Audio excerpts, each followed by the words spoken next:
Not something that happens every day. Was it something that I thought about? Yes, and everything was done right. I'm glad it was, I was able to protect my coworkers from somebody who was shooting at us. But at the end of the day, that's what we train to do. That's the position that I have. Wilson Wong, police officer, 3+1, LAPD SWAT. I have worked with the top 2% of the department, and these are officers that have also dedicated their lives to this unit, which has made it a goal of a lot of young police officers to get here. And like I said, it's a very arduous selection process to get here, and it's not easy just to step into the SWAT team. I was that person that basically went into law enforcement and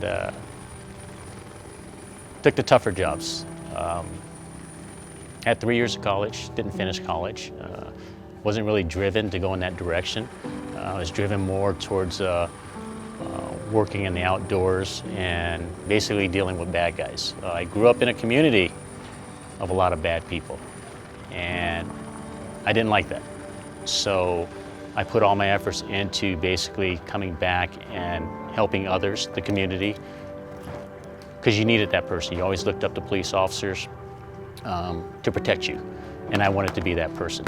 As a child, I always looked up to police officers as the people coming to help us. So, and I knew I could give that back to the community. I think over the years, as long as he's been in SWAT, with his character and the way he is, it's just kind of just even keel. Nothing really phases the guy. Yeah, the house is clear. It's on you. All right, we're going hot!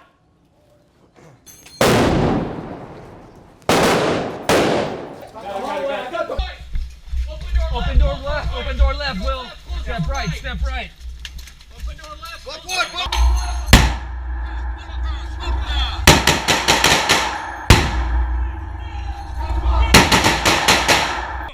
Last room!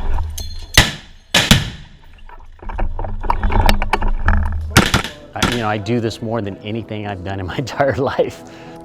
When I leave work and I go home, am I thinking about work all the time? Yes, because I'm pretty much married to my phone, and if it rings and my my services are required somewhere, then I'm in my car and I'm headed in that direction.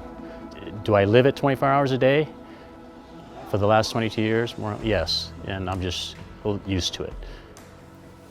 Since my dad's job requires him to be on call all the time, I remember us going to Thanksgiving at other people's houses, or going to baby showers or even weddings, and my dad would have to drive separately from us and drive his police car just in case he got called out. And I remember plenty of times when we were eating dinner as a family with the whole family, and he would have to go and he would get called out just because someone was doing something stupid in LA, and he would just have to jet over there. And he never complained, he never said anything. It's just, he accepted it as his job, and it was sucky for us, but we realized that too, like that was our part, was being okay with letting him go and doing his job and helping other people, and we would just, have to miss him for a night. Initiate.